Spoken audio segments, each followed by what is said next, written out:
Thanai bisini sai takwlai bisio BJP bodol kwbangma Dr.Manik saichungno haino hai haphang swnamnai hinwi Phasalo sakha haste montri okra Dr.Manik Saha chongmarini yagulo asalo koktwma thumnai rokni bwskango baithangni rokno sabai khuna rikha BJP kwbangma ongsuknai no hwnwi Dr.Manik Saha sakha borokni baya bodol IPF tibo kwbangma Dr.Manik kwbangma ongnai hinwi sakha আগেও বলেছে বারবার যে আমরা আবার ভারতীয় জনতা পার্টির নেতৃত্বাধীন সরকার এখানে পুনঃপ্রতিষ্ঠিত হবে কাজেই এর অর্থই হচ্ছে জয় নিয়ে আমি নিশ্চিত।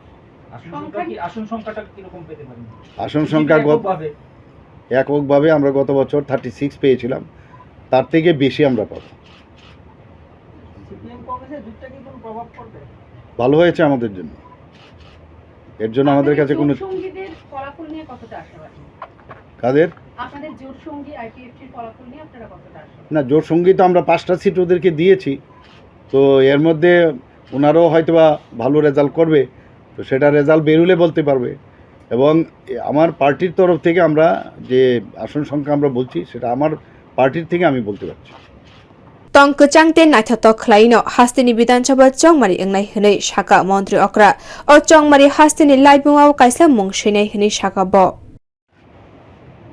প্রিয় মিডিয়া বন্ধুরা, আপনারা সবাই জানেন যে গতকাল 2023-এর যে বিধানসভার ইলেকশন এখানে হয়ে গেল, সেই ইলেকশন অভূতপূর্ণ একটা ইলেকশন ত্রিপুরার ইতিহাসে এই প্রথমবার এখানে হয়ে গেল। তো এই ইলেকশন আমরা বারবার বলছি, এই সরকার এখানে আসার পর যেভাবে একটা পরিবর্তনের ধারা এখানে বয়ে চলছিল সেটা কিন্তু কালকে আমরা পরিলক্ষিত হয়েছে এবং ত্রিপুরার ইতিহাসে প্রথম এত সুন্দরভাবে একটা নির্বাচন প্রক্রিয়া এখানে হয়ে গেছে এবং এই নির্বাচনে দু একটা বিক্ষিপ্ত ঘটনা ছাড়া সমস্ত ত্রিপুরাবাসী যেভাবে তাদের যে ভোটাধিকার প্রয়োগ ওনারা করতে পেরেছেন, এর জন্য আমি সমস্ত যারা ত্রিপুরাবাসীরা আছেন তাদেরকে আমি ধন্যবাদ জ্ঞাপন করছি।